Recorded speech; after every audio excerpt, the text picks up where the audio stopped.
এই যে কিছুক্ষণের জন্য চক্ষু দুইটা বন্ধ করলাম, হয়তো কিছুক্ষণ পরে আবারও চক্ষু দুইটা খুললে আমরা দেখতে পাবো কে বক্তা সাহেব, কে শ্রোতা, কে সভাপতি, কে প্রধান অতিথি। আশপাশের মানুষগুলোকে চক্ষু বন্ধ করার পর আর দেখা যায় না।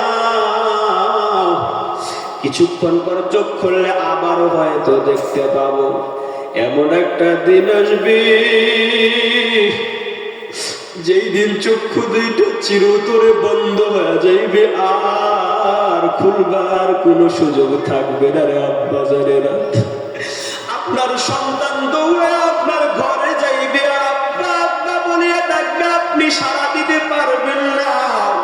ও পর্দার অন্তরালের মা, তোমার সন্তান তোমার ঘরে গিয়ে আম্মু আম্মু বলিয়া ডাকবে, তোমার নিথর দেব, তোমার লাশ ওই দেহখানা বিছানার মধ্যে টান টান হয়ে পড়ে থাকবে, তোমার সাড়া দেওয়ার সুযোগ থাকবে না।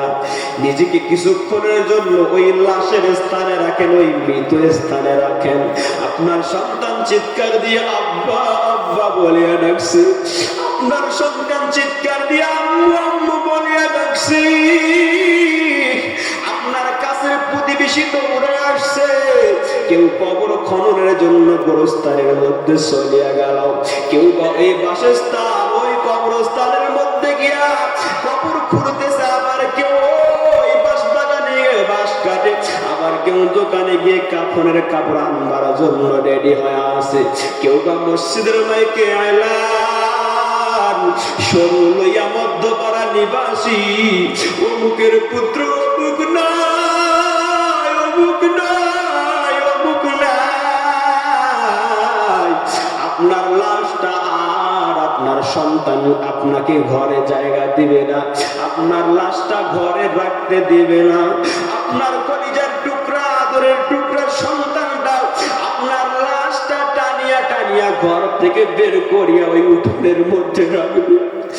আপনার লাশ থেকে, আপনার শরীর থেকে আপনার কাপড়গুলো টানিয়া টানিয়া খুলবি। ও আম্মা জানেরা, এত সুন্দর গহনাগাটি, তোমার চুড়ি, তোমার মালা, তোমার কানের দুল সব কিছু আস্তে আস্তে খুলিয়া নেবে, তোমার শরীরের কাপড়গুলা খুলাইয়া শেষবারের মতো তোমার গোসল দিয়া দেবে। এরপরে 3.5 হাত মাটির কবরে রাখবার জন্য কাফনটা পরায়া তোমার কান্দে করিয়া যখন কবরস্থানের দিকে রওনা দিবে, তুমি বাড়ির দিকে হয়তো তাকায়া চিৎকার করবো, আমার সন্তান আমার কই নিয়ে যায়। এই বাড়ি কত কষ্ট করে বানাইলাম, এই বাড়ি কত কষ্ট করে বানাইছি, এই জায়গা কত কষ্টের টাকা দিয়ে আমি বানাইছি, এই জায়গা কত কষ্টের টাকা দিয়ে কিনেছি, আমাকে কই লয়া যাও। আপনার সন্তান আপনার চিৎকার শুনবে না রে আব্বা জানেরা, ও আম্মা জানেরা, আপনার সন্তান আপনার চিৎকার শুনবে না। আপনার ছোট্ট বাচ্চাটা আব্বু আব্বু আব্বু বলিয়া চিৎকার দিবে, আপনার ছোট বাচ্চাটা আম্মু আম্মু বলিয়া চিৎকার দিবে, আপনার বাসায় কান্নার রোল পড়িয়ে যাইবে।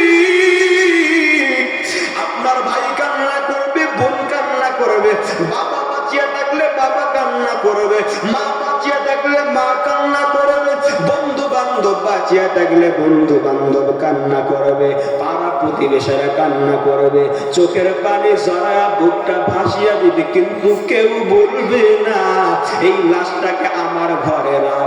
যে যার যার মতো আপনাকে কবরে যখন রাখিয়া বাড়ির দিকে রওনা দেবে, আপনার কলিজার টুকরা সন্তানটা হয়তো কিছুক্ষণের জন্য আপনার কবরের পাশে দাঁড়াইয়া আব্বু আব্বু বলিয়া কান্না করবে। আপনার কলিজার টুকরা সন্তানটা হয়তো আপনার কবরের পাশে দাঁড়াইয়া আম্মু আম্মু আম্মু বলিয়া কান্না করবি। কিন্তু সন্ধ্যাবেলা যখন নাকি ওই সূর্যটা ডুবিয়া যাইবে, চারিদিকে অন্ধকার হয়ে আসবে, আপনার কলিজার টুকরা সন্তানটা আর আপনার কবরের পাশে থাকবে না, সে আস্তে আস্তে করিয়া বাড়িতে চলিয়া আসবে। আপনি টাকা হয়তো চিৎকার বাড়িয়া পড়বেন, কলিজার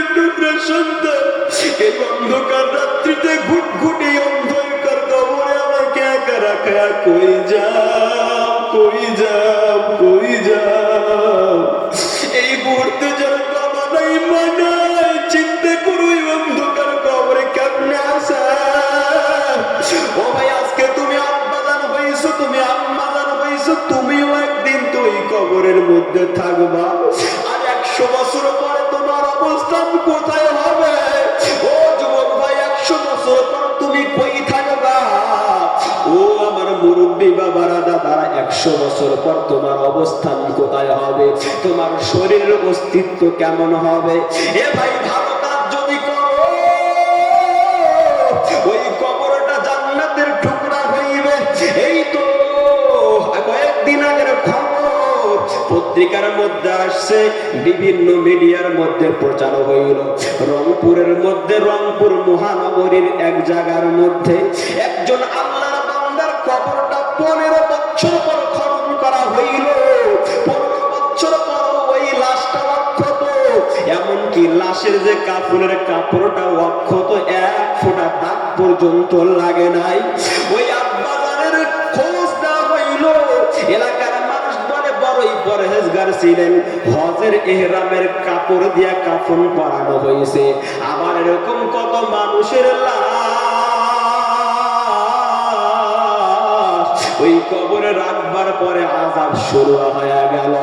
এজন্য ভাইরা, আবার ওই অন্ধকার কবরে আবার সন্তান যেহেতু যাইবি না, ওই অন্ধকার কবরে আবার স্ত্রী যেহেতু আমার যাইবে, আমার কাছে যাইবে না, আমার কোনো উপকারে আসবে না, আমার সন্তান যেহেতু কোনো কাজে আসবে না, আমার বন্ধু বান্ধব যেহেতু কোনো কাজে আসবে না। আজকে সন্তানের আদরের অভাব নাই, বন্ধু বান্ধবের অভাব নাই, খেলতামশার অভাব নাই। চক্ষু দুইটা বন্ধ হয়ে গেলে 3 মাস 4 মাস 6 মাস হয়তো কান্নাকাটি করে, এরপর আর কেউ কারো জন্য কোনো খোঁজ খবর নেয় না। বোঝা গেল এই দুনিয়ায় সবাই স্বার্থপর, সন্তানটাও স্বার্থপর, বাবাটাও স্বার্থপর, আম্মা জানো স্বার্থপর, বন্ধু বান্ধব সবাই স্বার্থপর। বলবেন যে হুজুর এ কেমন কথা? না না না, আমার কথা না, বরং আল্লাহ রাব্বুল আলামিন কোরআনুল কারীমের মধ্যে বলেন, যখন নাকি বান্দা ওই কবরের মধ্যে যাইবি, আর কিয়ামতের দিন কবর থেকে যখন আল্লাহর সামনে বান্দা দাঁড়াইবে, বান্দাকে সাহায্য করবার জন্য সন্তানের পরিচয় দিবে না। সন্তানের সাথে বাবার দেখা হয়ে গেছে, ডাক দিয়ে বলবে, কলিজার টুকরা, একটা নেকির প্রয়োজন, দাও দাও দাও। সন্তান বলবে, দুনিয়ায় থাকা অবস্থায় আমার তো কোনো বাবা ছিল না। সন্তান বাবাকে অস্বীকার করবে, বাবা সন্তানকে অস্বীকার করবে, সন্তান আম্মা জানকে অস্বীকার করবে।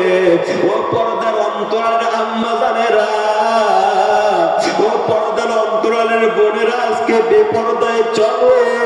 ওই বেপরদা নারী যে কবরের কি আযাব তুমি যদি জানতা, বুঝতা, বেপরদার চলতা না রে মায়েরা।